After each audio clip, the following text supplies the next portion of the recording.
ಎಲ್ಲರಿಗೂ ನಮಸ್ಕಾರ. ನಾನು ಗೆಲುವೇ ನಮ್ಮ ಗುರಿ.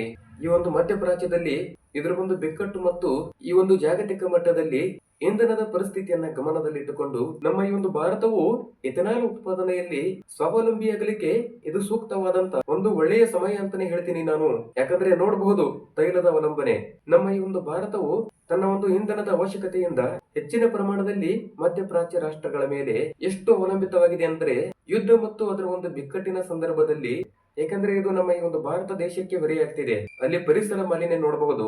ಪೆಟ್ರೋಲಿಯಂ ಇಂಧನಗಳ ಬಳಕೆಯಿಂದ ಹೆಚ್ಚಾಗ್ತಿರುವಂತಹ ಒಂದು ಮಾಲಿನ್ಯವನ್ನ ಅದನ್ನು ಕೂಡ ಏನೋ ಒಂದು ರೀತಿ ತಡೆಗಟ್ಟಲಿಕ್ಕೆ ಅದರ ಒಂದು ಪರಿಸರ ಸ್ನೇಹಿಯಾದಂತ ಎಥೆನಾಲ್ ಕೂಡ ತುಂಬಾನೇ ಅಂದ್ರೆ ತುಂಬಾ ಅವಶ್ಯಕ ಅಂತ ಹೇಳಿದೆ ನಾನು. ಯಾಕೆಂದ್ರೆ ಸಕ್ಕರೆ ಉತ್ಪಾದನೆ ಮತ್ತು ಅದರ ಒಂದು ಬೆಲೆ ಏನಂದ್ರೆ ಭಾರತದಲ್ಲಿ ಸುಮಾರು 60 ಲಕ್ಷ ಹೆಕ್ಟೇರ್ ಪ್ರದೇಶದಲ್ಲಿ ನಮ್ಮ ಈ ಒಂದು ಭಾರತೀಯರು ಕಬ್ಬನ್ನ ಬೆಳೀತಾ ಇದ್ದಾರೆ. ಆದ್ರೆ ವಾರ್ಷಿಕವಾಗಿ 500 ಮಿಲಿಯನ್ ಟನ್ಗಳಷ್ಟು ಕಬ್ಬನ್ನು ಉತ್ಪಾದಿಸಲಾಗುತ್ತದೆ. ಇದರಿಂದ 360 ಟನ್ಗಳಷ್ಟು ಸಕ್ಕರೆಯನ್ನ ಉತ್ಪಾದನೆಯಾಗ್ತಿದೆ.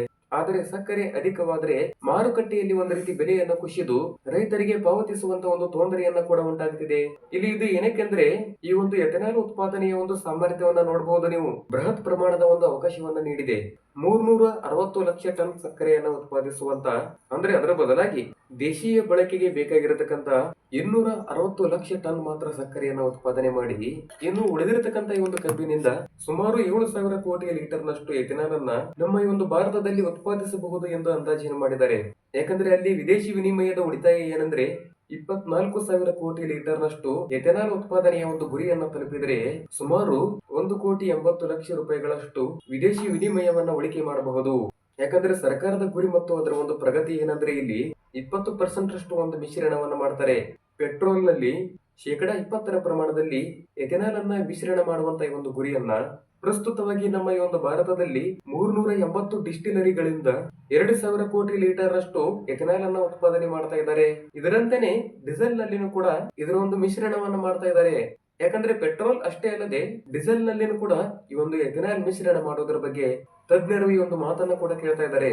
ಯಾಕಂದ್ರೆ ಇಲ್ಲಿ ಹೊಸ ತಂತ್ರಜ್ಞಾನವನ್ನ ಅಳವಡಿಕೆ ಮಾಡುವುದರ ಬಗ್ಗೆ ನೋಡಬಹುದಾದ್ರೆ ಎಥೆನಾಲ್ ಆಧಾರಿತವಾದಂತ ವಲಯಗಳು ಇಲ್ಲಿ ವಾಹನಗಳನ್ನ ಪರಿಚಯಿಸುವುದರ ಮುಖಾಂತರ ಬಳಕೆಯನ್ನು ವಿಸ್ತರಿಸಲಿಕ್ಕೆ ಇದರ ಒಂದು ಮಾರ್ಗಸೂಚಿಯನ್ನ ನೀಡಬೇಕಾಗ್ತದ. ಯಾಕಂದ್ರೆ ಇಲ್ಲಿ ಪ್ರಮುಖವಾದಂತಹ ಹಿಂದಿನ ಬೇಡಿಕೆಗಳು ಏನಿದ್ವು ಅಂದ್ರೆ ಅದರ ಒಂದು ಅನುಮತಿ ಮತ್ತು ಷರತ್ತು.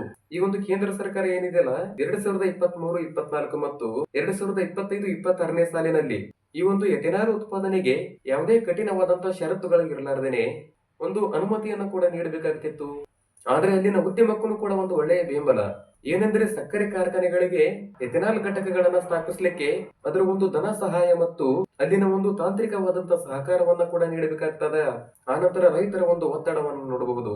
ಈ ಒಂದು ಕಬ್ಬಿನ ಬೆಲೆಯನ್ನು ಕುಸಿಯದಂತೆ ರೈತರಿಗೆ ಸಕಾಲದಲ್ಲಿನೂ ಕೂಡ ಈ ಒಂದು ಕಬ್ಬನ್ನು ಸಂದಾಯವಾಗಲಿಕ್ಕೆ ಈ ಒಂದು ಎಥೆನಾಲ್ ಉತ್ಪಾದನೆ ಏಕೈಕವಾದಂತಹ ಒಂದು ಸುಲಭವಾದಂತಹ ದಾರಿ ಅಂತ ಹೇಳ್ತೇನೆ ನಾನು. ಇಲ್ಲಿ ಒಂದು ಮಾತನ್ನ ಹೇಳ್ತೇನೆ ನಾನು. ಬ್ರೆಜಿಲ್ ಮತ್ತು ಅಮೆರಿಕದ ಮಾದರಿಯಲ್ಲಿ ನಮ್ಮ ಈ ಒಂದು ಭಾರತ ಈ ಒಂದು ಇಂಧನ ಕ್ಷೇತ್ರದಲ್ಲಿ ಒಂದು ಸಾಕಷ್ಟು ಪ್ರಮಾಣದಲ್ಲಿ ಸ್ವಾವಲಂಬಿಯಾಗಬೇಕಾಗ್ತಿದೆ. ಯಾಕಂದ್ರೆ ಇದು ಕೇವಲ ಪರಿಸರಕ್ಕೆ ಮಾತ್ರ ಅಷ್ಟೇ ಅಲ್ಲದೆ ಈ ಒಂದು ದೇಶದ ಆರ್ಥಿಕತೆಗೆ ಮತ್ತು ಈ ಒಂದು ಕಬ್ಬನ್ನ ಬೆಳೀತಿರುವಂತಹ ಒಂದು ರೈತರ ಬದುಕಿಗೂ ಕೂಡ ಒಂದು ಒಳ್ಳೆಯ ಪೂರಕವಾಗಬೇಕಾಗ್ತದ.